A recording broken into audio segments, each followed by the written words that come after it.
지금 10월 한 달 동안 선교라는 주제를 가지고 함께 말씀을 나누고 있습니다. 첫 번째는 선교의 방법. 어떻게 하는 것이 선교다? 예배가 없는 곳에 예배가 있게 하는 것이 선교의 가장 큰 방법이다. PPT 있죠? 띄우셨나요? 네, 이렇게 하얗게 나와야 되는데. 네. 예. 두 번째 주에는 미련한 자들의 미련한 일, 선교의 뭐였죠? 첫 번째 선교 목적이었죠. 두 번째 선교의 방법. 사람들에게는 미련해 보이지만 이 세상에 살지만 이 세상에 살지 않는 우리, 이 땅에 살지만 하늘나라에 살아가는 우리, 서로 다른 가치관과 서로 다른 세계를 살고 있는 사람들의 방법으로 하나님을 감당하는 것, 세상과는 다르게 사는 것, 하나님의 말씀에 순종하고 거듭난 자의 삶을 살아가는 것, 그것이 바로 선교의 방법이라고 했습니다. 세 번째, 그러면 선교의 대상은 누구인가? 누구였습니까?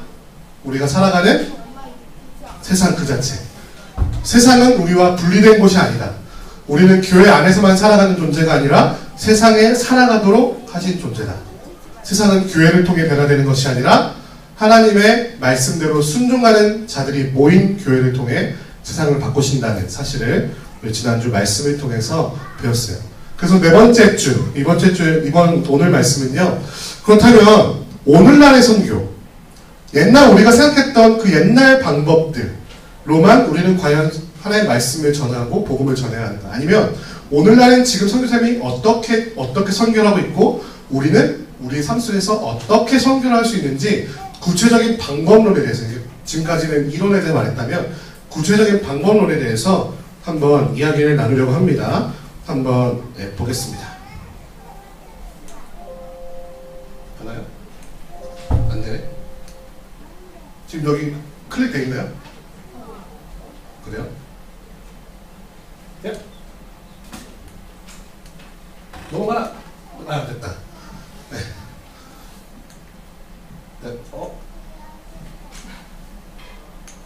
됐다. 좋습니다. 땅끝!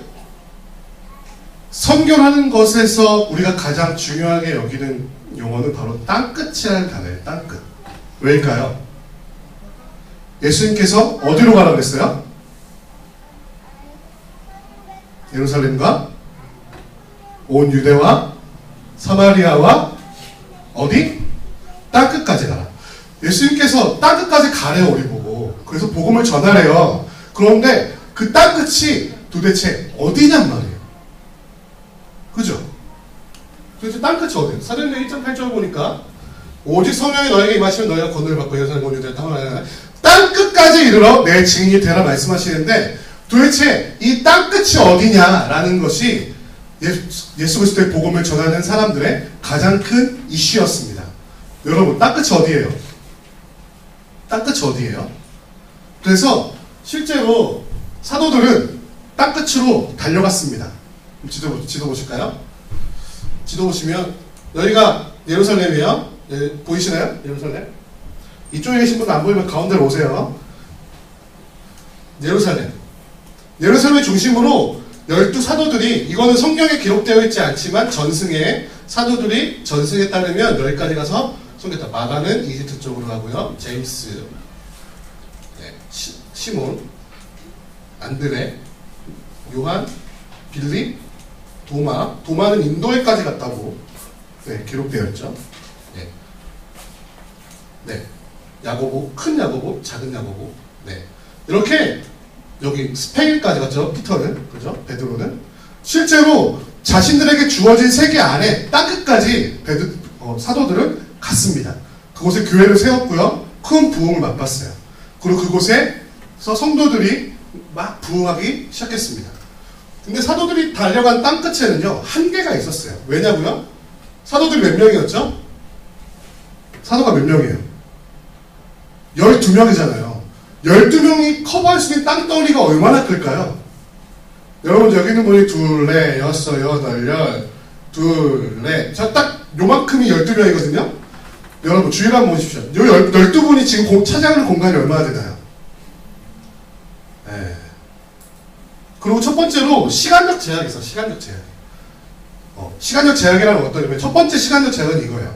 우리 사람이 살면 얼마나 살까요? 몇 년 살아요? 80? 잘 살면 100살? 그런데 땅을 이렇게 동네마다 돌아다니면서 복음을 전할 수 있는 나이는 얼마나 될까요? 나이를 너무 많이 먹으면 쉽지 않을 것 같죠, 그죠? 그렇게 우리의 인생에는요, 시간의 제약이 있어요. 두 번째 시간의 제약은 뭐냐면요, 여러분 집에서 교회 올 때 시간 얼마나 걸리십니까? 집이 먼 분은 얼마나? 1시간? 1시간 넘어가는 분도 있고, 네, 저 멀리 평창에서 오시는 분도 있고, 그죠? 평창 몇 시간? 3시간? 네, 더 멀리 계신 분 있어요, 혹시? 네, 그럼 가까운 분, 집 바로 코앞이다. 나는 몇 분 만에 올 수 있다. 최고. 몇 분? 몰라요? 5분 만에 올 수 있는 사람, 5분 만에.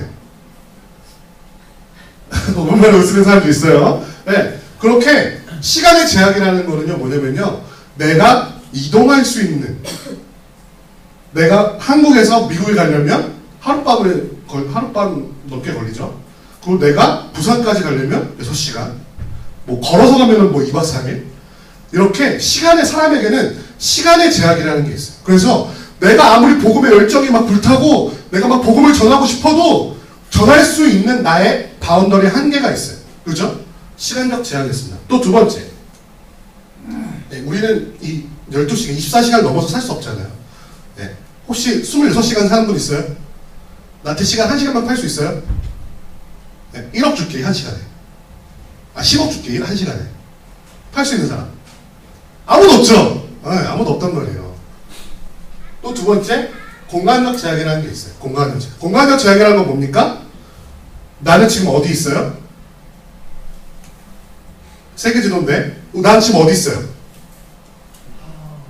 대한민국, 서울, 구로구, 개봉동, 대강교회, 지하 1층, 청년부 예배 드리는 사무엘관에 있죠. 내가 만약에 여기하고 동시에 저 부산에 있을 수 있어요? 부산은 좀 머니까 힘들겠다. 그러면 여기하고 저 복도에 내가 동시에 있을 수 있어요? 내가 여기서 저 옆에 영등포까지 내 목소리가 들릴까요? 내가 아무리 복음에 대한 열정이 있고 내가 소망이 있고 막 힘을 다해서 한다고 할지라도 우리에겐 인간에게 공간적 제약이라는 게 있어요. 그래서 사도들이 빵 나와야 되는데 얘가 잘 안 되네. 멀리 있어서 그런가?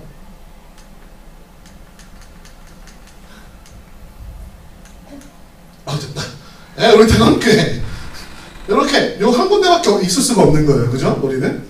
네, 제가 만약에 안 되면 그냥 클릭해주세요. 알았죠? 네. 여기를 넘어설 수가 없는 거예요. 그래서 12사도들이 땅끝까지 가려고 노력했어요. 그 12제자들 뿐만이 아니라 함께 성령을 받았던 마가의 다락방에 또 수많은 사람들도 땅끝으로 달려갔죠.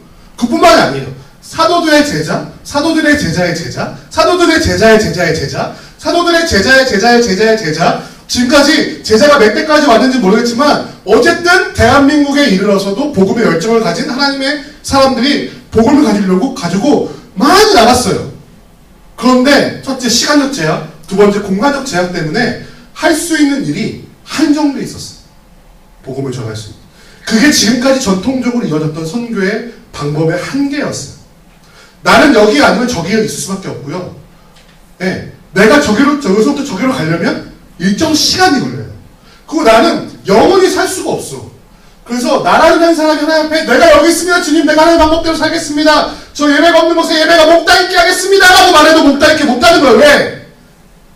나라는 존재의 한계성과 인간이라고 하는 시간과 공간의 제약을 받는 한 인간의 그 제약 때문에 땅끝까지 이르러 내 증인이 되라는 예수님의 말씀을 지키기가 너무너무 어려웠던 거예요. 그래서 수많은 사람들이 단체도 만들었고요. 수많은 사람들이 모여서 교회도 세웠고요. 수많은 사람들이 그것을 하려고 했지만 사람이라는 존재의 그 한계 때문에, 인간이라는 그 한계 때문에 그 복음을 전하는 방법에 있어서 너무나 어려웠다는 거예요. 그런데 오늘날의 시대는 조금 얘기가 달라졌습니다.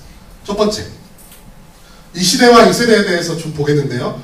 여기 통계를 보니까요, 인터넷 유저, 7빌리언이면 7빌리언이 몇 명이에요? 문제. 7빌리언이 몇 명이에요? 70억이에요? 70억이죠, 그죠? 70억 맞죠? 네, 제가 바보 아니죠? 나 녹화하고 있는데 틀리면 안 되는데? 맞아요? 70억? 맞아요? 네. 전 세계에 지금 70억 인구가 있다고 칠 때 인터넷을 사용하는 사람이 2.4빌리언, 24억 인구가 인터넷을 사용하고 있어요. 인터넷이라는 어떤 하나의 망으로 연결되어 있어요. 자, 클릭. 이게 연결됐다 안 됐다. 두 번째. 네. 그리고요, 인터넷에 연결되어 있는 기계의 수는 훨씬 더 많아서 87억 개 이상의 지금 도구들이 인터넷에 현재 온라인 상태로 되어 있대요. 87억 개. 23억 개 사람들이 사용하고 있지만 도구의 수는 훨씬 더 많다는 거죠. 더 중요한 거는요, 여러분 이제 청년들이니까 관심이 많은, 네. 지금 지구상에서 결혼하는 결혼 커플들의 19%가 인터넷상에서 만나서 결혼을 한다고 합니다.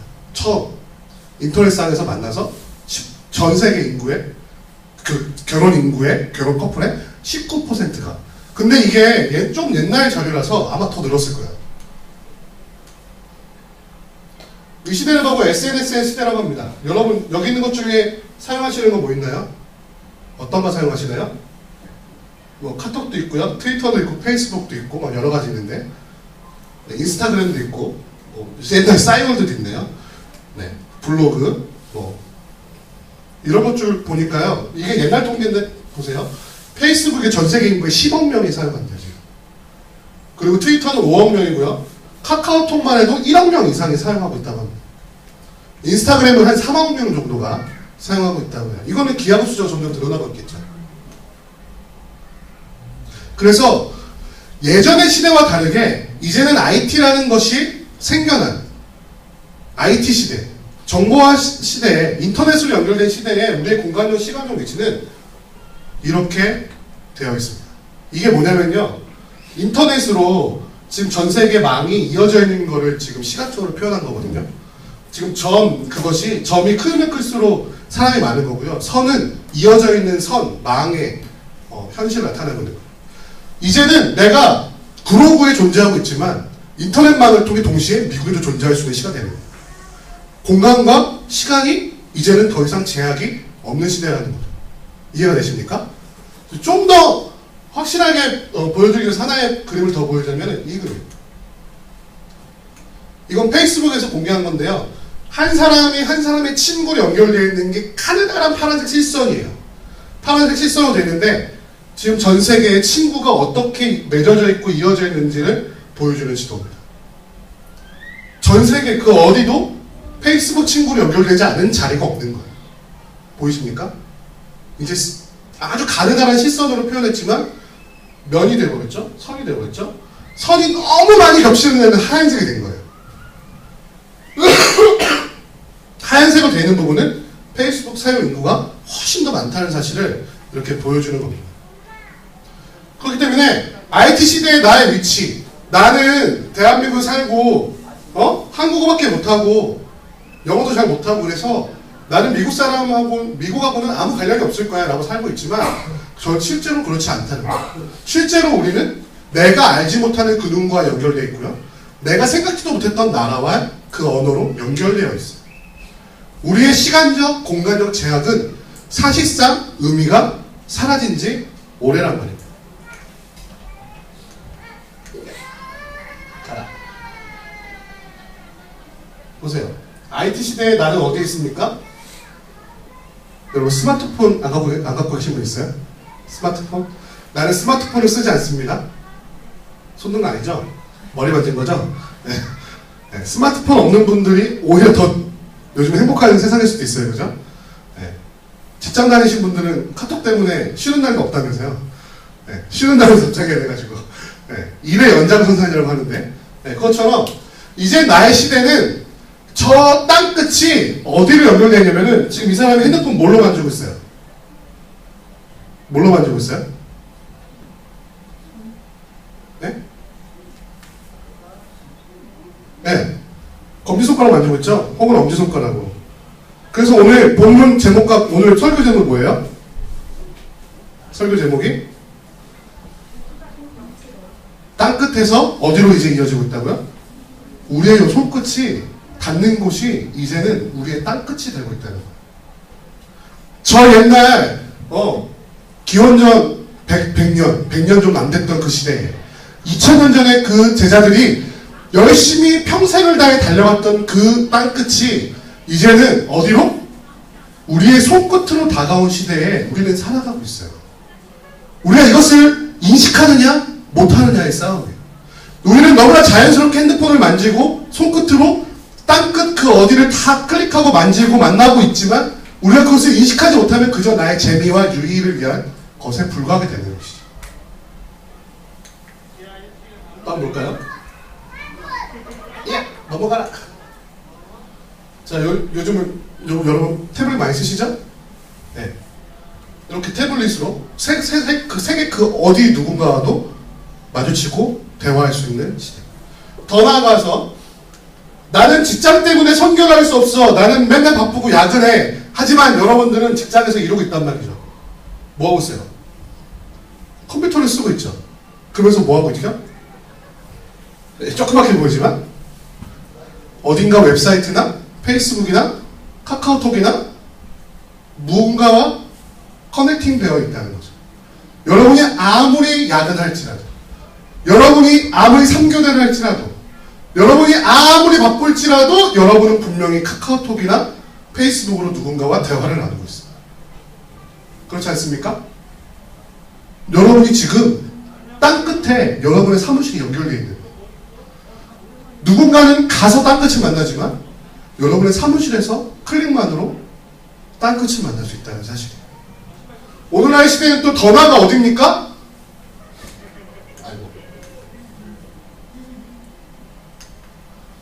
심지어 이게 부엌에서도 설거지하면서도 만날 수 있는 시대예요.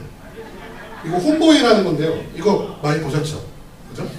집에서 070 전화하면 공짜로 주는 거잖아요. 저거 패드를 공짜로 주는 거죠. 심지어 가정에서도 가정주부도 저 손끝으로 땅끝을 만날 수 있는 시대가 오늘날의 시대라는 사실을 여러분이 아셨으면 좋겠습니다.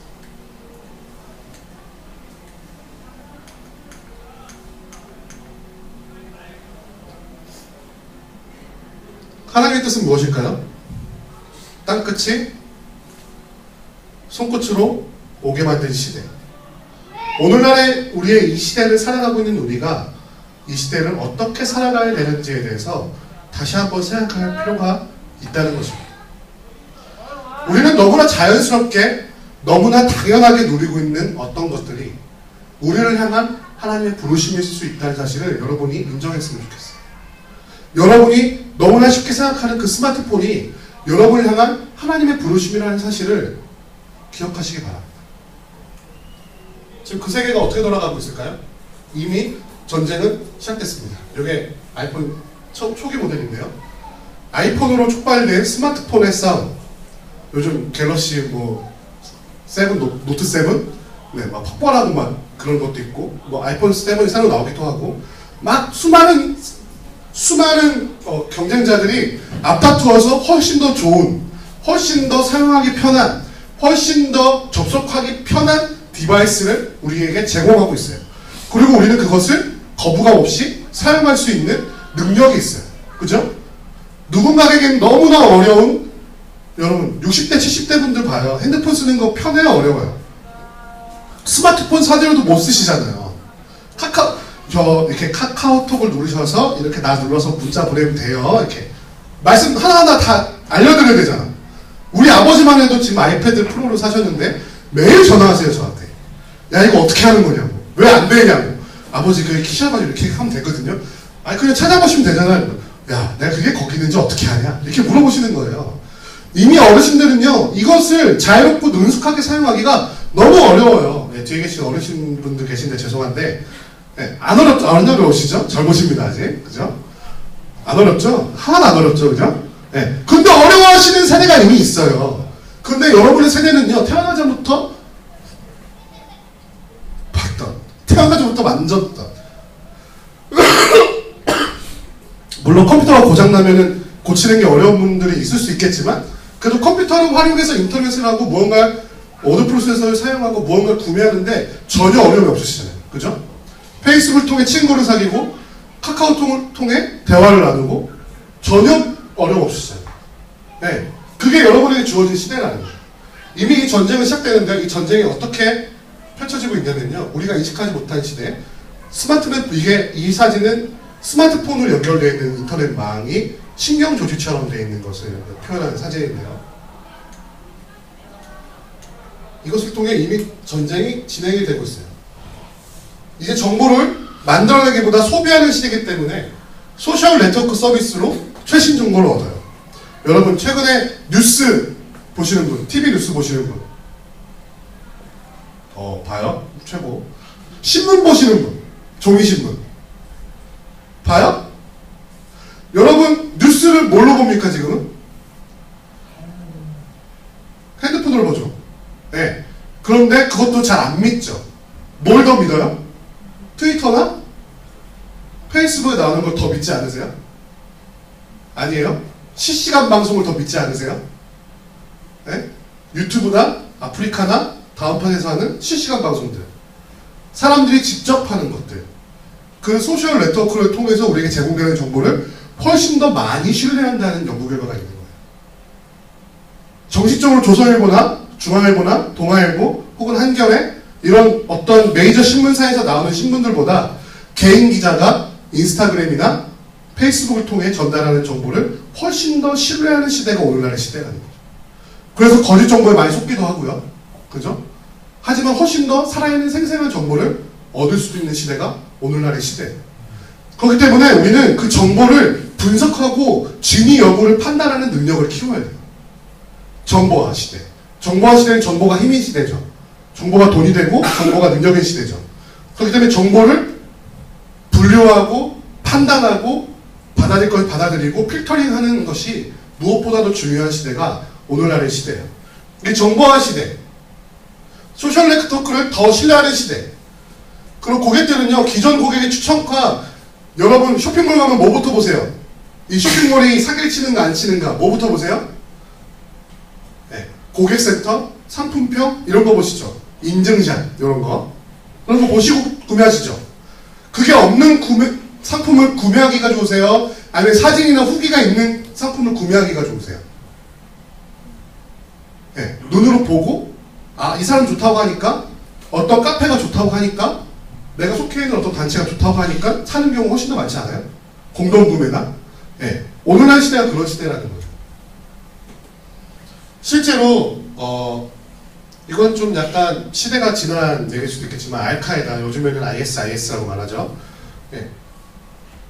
이미 이 인터넷 그 공간을 통해서 복음이 아닌 자신들의 사상을 전달하는 세력들이 이미 있어요.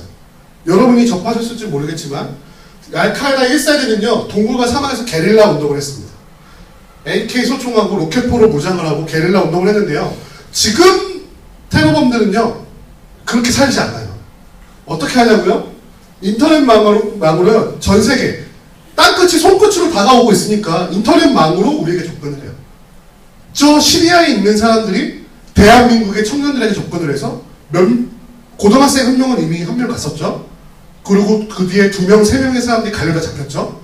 어떻게 시리아에 있는 저 터키에 있는 사람이 대한민국에 있는 청년들을 데려갈 수 있냔 말이에요. 연결되어 있기 때문이에요. 그 땅끝이 우리와 손끝과 연결되어 있다는 사실이에요. 그래서요, 정제적 메시지로 대중에 다가가는데 이런 식이에요. 네. 인터넷 뉴스 샤우트 알칼리파라는 걸 보면요.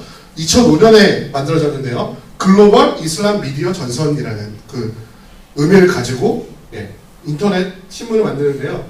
영문판으로 되어 있는 웹 매거진의 인스파이어 보면요. SUV 차 있잖아요. SUV 차에다가 날붙이를 용접해서 군주수 돌진하라는 명령을 거기에 내리고요.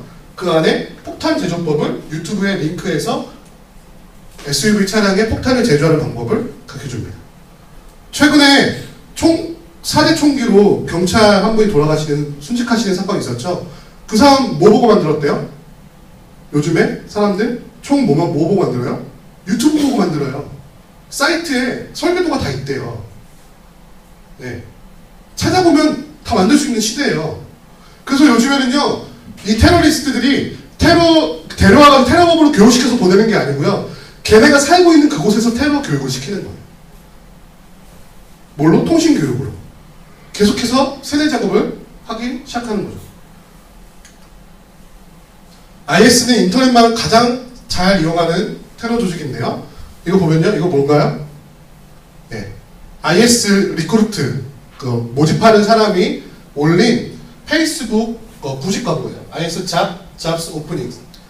자, IS 오면 여러분에게 직장을 드립니다. 라는 거예요. 지금 구인 중. 그래서 뭐 해커, 프로그래머, 3D 맥스 아티스트, 오디오 엔지니어, 미디어 트립스 이런 사람들 시리아나 이라크로 와서 IS에 오면 내가 돈도 많이 주고 아내도 주고 집도 주고 아주 풍족한 삶을 주겠다. 직업이 없는 백수들은 다 와라. 라고 지금 리크루팅하는 페이스북이에요. 자기네 사진. 수많은 사람들이 넘어갔죠. 영국, 벨기에, 프랑스, 독일, 터키, 모로코, 튀니스, 사우디아라비아 이 지역으로 수많은 사람들이 이 광고를 보고 IS에 가담하는 거예요. 직업을 준다고 하니까. 요즘같이 직업 구하기 어려운 시대예요. 예, 요 장면은 뭐냐면요. 제가 협력 선교하고 있는 선교단체의 홈페이지를 IS에 가담하고 있는 해커가 해킹한 장면이에요. 여기가 원래 홈페이지가 FLC.net이라는 홈페이지인데 여기에 뭐라고 써있냐면요. Hacked by 소미 치치 로보라는 해커가 해킹을 한 거예요. 그래서 여기 IS 그 그림이 있고요. The Islamic State is coming inshallah. 네, 올 것이다. 그래서 I'm Muslim and I love IS 이런 거를 홈페이지를 해킹해서 수많은 기독교 그 단체들, 선교단체들 홈페이지를 이렇게 해킹해서 그 선교 전략을 방해하는 모습을 볼 수 있습니다. 실제 해킹당한 거예요. 지금 복구됐습니다. 자, 이러한 무시무시한 테러리스트들만 사용하느냐? 아니죠. 복음과 복음을 다르게 전하고 끝이 다른 우리의 영혼을 도사리고 있는, 넘보고 있는 이단들이 이미 먼저 우리보다 이것을 더 잘 사용하고 있어요. SCJTV 뭡니까? 네, 이거 실명 거론하면은 법으로 건다 그래가지고 이제 말 안 할게요. 이거 있죠? 네. 그 TV예요. 여기 교주이신 님이 이렇게 말하고 있어요. 사람들이 인터넷 방송을 보고 인식이 바뀌어 신천지로 오게 될 것입니다. 읽은 거잖아요. 네, 그냥 읽은 거잖아요. 네. 주어는 없습니다. 네, 읽은 거잖아요. 그리고 최근에는 보세요. 요즘에 차, 버스에 광고 많이 하죠. 뭐 해요? 어플 광고하죠. 교리 비교. 네, 궁금하면 검색해봐. 그래가지고 어플리케이션 만들어가지고 우리 교회는 못하고 있는 것들, 복음을 전하는 사람들은 인식조차 못하고 있는 것들이요. 이 사람들은 어떻게 잘하는지 몰라요. 네, 이미 벌써 도전하고 있어요. 더 나가서 제가 찾아봤는데요. 이거 뭐예요? 여러분 가장 많이 궁금할 때 찾아보는 거 어디예요? N사 검색. 네, 물어보면 지땡땡 있죠. 지땡땡. 거기요 보면요 되게 이상한 사람들이 있어요. 먼저 아이디가 비공개예요. 그리고 가입한 지 얼마 안 됐고 질문 2건, 질문 마감이 0%. 질문 몇 개 받지도 않았고 대답 많이 올리지 않았는데 막 청산 뉴스로 막 대답을 해. 보세요. 비공개로 채택 답변수 4개. 이런 사람들이 예수님 여행 가보니 강제 개종 목사들이 얼마나 잘못되는지 알게 됐습니다. 라고 하니까 질문도 아니야. 근데 답변을 막 해놨어. 자기끼리. 반갑습니다. 참 신앙인은 약속의 말씀을 깨달아 믿는 자로 거짓 신앙인은 말씀을 무식하는 말씀을 상관없이 권세 명예나 도를 믿는 사는 자들인데 이러면서 땡땡땡 교회 교리를 질문과 답 형식으로 자기들끼리 막 질문하고 답해요. 근데 이게 정말로 상관없는 질문들도 막 이렇게 답을 해놓는 거 알죠? 네. 목동 지역에 다닐만한 교회가 어딘가? 특히 종교란, 기독교란 이런 데 가면 목동 지역에 다닐만한 교회가 어딘가요? 그러면 이런 거 올려요. 여러분 이런 데서 얻는 지식들 되게 무분별하게 받아들이지 않는가 생각보다? 만약에 교회를 다니지 않고 복음을 알지 못하는 사람들이 이런 답변들을 받아보면 어떤 생각을 할까요? 어떻게 될까요? 기존 교회에 대한 비판들과 잘못한 점들, 그래서 여기가 맞다고 하면 어디 가겠어요, 여러분이라면? 이미 전쟁은 시작되고 있는 거예요. 근데 이단뿐일까요? 아니요. 안티기독교들이 훨씬 더 빨리, 훨씬 더 먼저 이 분야를 공략하기 시작했습니다. 여기 반기련이라는 단체인데요. 굉장히 우리나라 대표적인 반기독교 단체입니다. 여기 보면은 굉장히 정기 모임도 매달 하고 있고요. 네, 여기 보면은 뭐 자유토론, 비유연토론 뭐 여러 가지 있는데요. 나의 경험담 이런 거 있는데 나는 어떻게 기독교의 잘못된 꼬임 속에서 확 탈출하게 됐다. 우리말로 말하면 간증을 막 담아놓고 있어요. 그리고 기독교는 뭐 때문에 아니다. 막 이런 얘기를 막 적어놓고 있습니다. 수많은 사람들이 여기에 동감하고 있고요. 수많은 회원들이 활동하고 있어요. 또 여기 안티예수라는 홈페이지가 또 있는데요. 서로 나는 왜 성경을 믿지 않는가 막 이런 식으로 근본주의 교리에 대해서 반론한다고. 참을 수 없는 예수, 믿음이 우선입니다. 네, 이런 반기독교적인 우리에 대해서 반대하는 이론을 펼치는 사람들이 수많은 정보를 가지고 이미 공략하고 있다는 걸 우리가 이해하십니까? 이런 사람들의 행동에 동조한 것이 우리 기억나시죠? 서울대학교에서 나는 무신론자입니다 스티커 운동 기억나시나요? 서울대에서 워낙 많은 사람들이 와가지고 전도를 하니까 이제 스티커를 보여주는 거예요. 딱 나는 무신론자입니다. 그래서 여러분 당신도 이런 책을 읽어보셔서 그 무지한 종교의 그 늪에서 빠져나오시기 바랍니다. 라는 거 나눠줬던 운동했던 기억나요? 네. 그런 일들이 실제로 이렇게 이 사람들이 운동해서 그런 일을 하고 있어요. 그렇다면 IT 세상은 이렇게 위험하고 이렇게 우리를 틈타고 우리를 막고 있으니까 우리는 사용하면 안 될까요? 제가 지난주에 말했죠. 세상은 우리와 다르고 악하고 이제는 세상은 우리가 함께 할 수 없는 존재니까 우리는 교회 속에만 살고 믿는 자들끼리만 하고 살면 된다.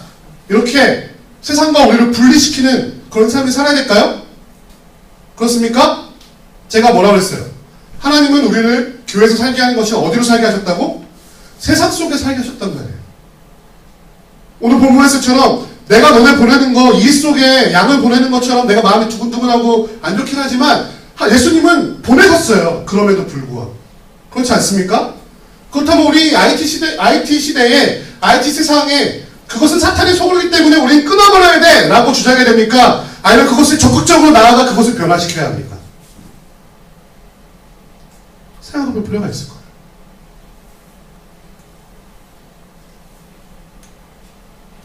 네, 넘길게요.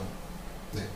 저는 그래서 이걸 손끝선교라고 이름을 짓고 저와 협력선교하고 있는 단체에서 사용하고 있는데요.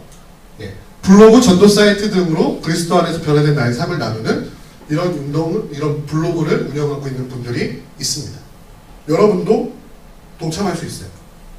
두 번째, SNS를 통해서 우리 유기성 목사님 같은 경우에는 그리스도인들의 삶에 대해서 나누고 있어요. 수많은 목사님들과 수많은 크리스찬들이 이런 일을 하고 있어요. 또 어떤 사람들은 트위터에 날마다 자신이 묵상한 큐티를 나누는 사람들도 있어요. 그렇죠? 그러면 우리가 그것을 팔로우하거나 좋아요를 누르면 나와 관계된 모든 사람들에게 전파할 수 있는 일을 할 수 있죠. 뭘로? 나의 손끝으로. 그렇죠? 내가 그냥 즐기고 내가 그냥 누렸던 문화에서 선교의 도구로 변화될 수 있다는 거예요. 이런 예수영화라는 사이트가 오래전부터 운영되고 있었는데요. 이 예수영화를 통해서 현재까지 2억 명이 넘는 사람들이 하나님을 만나고 결심했습니다. 예, 왜 예수인가? 이런 예수님에 대한 변정 사이트, 아까 안티예수라던가 반기련 같은 홈페이지들이 기독교에 반대하는 글을 올리고 있다면 우리는 기독교를 변증하는, 기독교 진리에 대해서 설명해주고 가르치는 사이트를 운영할 수도 있겠죠. 예, 수임이라는 단체인데요. 예, 수임이라는 단체에서는 큐티를 나눠주고 있고요. 선교지 소식, 성경 자료 이런 것들을 나눠주고 이런 사이트들이 있습니다. 가피풀이나 이런 것도 있겠죠. 그런데 이렇게 불특정 다수를 상대로 한 블로그나 사이트는 한계가 있어요. 한계가 뭐냐면요. 요즘에 너무 많은 정보의 홍수 때문에 사람들이 들어와서 읽질 않아요. 요즘 시대의 가장 큰 병이 뭡니까? 난독증 아니에요, 난독증. 못 읽어. 읽어도 이해하려고 하지 않아. 그냥 나의 생각대로 발췌해서 까. 그죠? 네. 요즘 시대에 난독증 심하잖아요. 네. 이해 잘 안 되고 맨날 말싸움 하잖아요. 그러니까 불특정 다수를 향해서 말하는 것은요, 오해의 가능성이 있고요. 그것을 통해 잘못된 인식을 가지게 하는 경우들이 있을 수 있단 말이에요. 그래서 이런 것을 저는 말씀드리고 싶습니다. 1대1, SNS를 통한 1대1 손끝 선교의 가능성에 대해서 좀 말하고 싶어요. 대상자 선정을 어떻게 하냐면요, 선교사님의 추천이나 비전 팁을 통해 만난 현지 사람들, 현지 사람과 SNS를 통해 교제하세요. 말씀도 나누고 삶도 나누고 친구가 되세요. 그리고 여러분 지금 SNS 상에 한글이 얼마나 한국어가 얼마나 유용하냐면요, 저쪽 말레이시아나 저 동남아 친구들은요, 한국어를 배우고 싶어서 한글로 사용하는 친구들하고 친구가 되는 게 되게 굉장히 좋아해요. 한국어를 사용하는 친구들. 네. 그 태국 같은 경우도 그 한류 문화를 통해서 한국어가 굉장히 친숙하고 배우고 싶어 하거든요. SNS를 통해서 한국어로 소통해도 돼요. 영어로 꼭 안 해도 한국어로 해도 괜찮아요. 그래서 복음을 전파하고 양육하고 현지 선교사님들과 그들을 연결시켜줘, 현지 교회와 연결시켜서 그들이 교회 생활과 신앙생활을 할 수 있도록 충분히 도울 수 있다는 거죠. 우리의 손끝으로 만난 땅끝에서. 이게 됐다 안 됐다 그러네요. 넘겨주세요. 네, 시간이 다 돼서 이제 넘어가도록 하겠습니다. 아직 남아있는 지역들의 특징은 뭐냐면요, 이러이러한 지역들이 아직 복음이 전해지지 않고 있는데, 이들의 가장 큰 특징은요, 장단기 선교사들, 직접 내가 가서 하는 선교가 막혀있어요. 비자가 안 나오고 쫓겨나요. 현지인들은 신앙생활을 할 수 없어요. 성경을 가질 수도 없어요. 성경을 가지는 거는, 성경을 가질 수는 있어. 성경을 주고받는 것도 불법이 아니야. 근데 언젠가 단속돼 성경에 걸리면 그 집안이 망할 정도의 벌금을 때려요. 막 10억, 20억씩 벌금을 때려요. 그러면 성경을 갖고 있다는 것 때문에 패가망신하기 때문에 선교사들이 아무리 성경을 줘도 받질 않아요. 그래서 그 지역에 하는 것이 뭐냐면 대학이나 비즈니스 사역으로 그 지역에 들어가게 되면요, 그것보다 훨씬 더 좋은 것은 이미 연결되어 있고 이미 내가 접근할 수 있는 나의 손끝으로, 우리에게 주어진 IT 시대의 기술로 그들에게 접근하고 다가가 복음을 전하는 것이죠.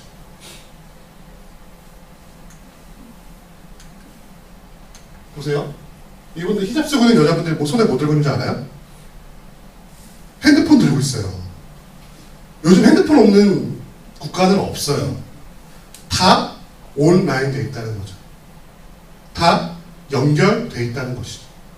우리는 상상도 하지 못했던 누군가와 만날 수 있는 기회가 우리의 손끝에 연결되는 그 땅끝에 있다는 사실이에요. 여러분 꼭 기억하셨으면 좋겠습니다. 우리는 하나님의 부르심에 귀를 기울여야 합니다. 하나님 지금 오늘날의 시대, IT 시대에 우리를 뭐라고 부르고 계십니까? 지금 하고 있는 일 무엇이죠? 가장 잘하는 게 뭐예요? 만약 카톡에 글을 재밌게 올리고 푸사도 재밌게 꾸미고 이모티콘을 적절하게 쓰는 것이 잘하는 일이다. 좋아요. 가장 하고 싶은 일은 무엇입니까? 하나님께서 우리에게 그것을 맡기신 이유가 무엇일까요? 마지막으로 본 말씀 보고 마치도록 할게요. 보라, 내가 너희를 보냄이 양을 이리 가운데로 보냄과 같도다. 분명히 이 세대가 악합니다. 분명히 그 공간은 위험하고 우리에게 어렵게 다가올 수도 있고 우리를 비난하는 세력들이 꽉 차 있는 곳이에요. 하지만 양을 이리 가운데로 보냄과 같지만 예수님께서 우리에게 부탁하신 것은 그러므로 너희는 뱀같이 지혜롭고 그것을 잘 사용할 지혜를 갖고, 두 번째로 더 중요한 비둘기같이 숨겨라. 그 IT 장소에서 우리가 물드는 것이 아니라, 죄악에 물드는 것이 아니라 이 세상에 사는 것과 똑같이 하나님의 방법대로 하나님의 뜻대로 살아가는 그 삶을 통해 뱀같이 지혜롭고 비둘기같이 순결하게 이 일을 감당해 나가는 청년 여러분들과 제가 되기를 주님으로 소원합니다. 우리 다 같이 말씀 생각하면서 기도하겠습니다. 기도하겠습니다.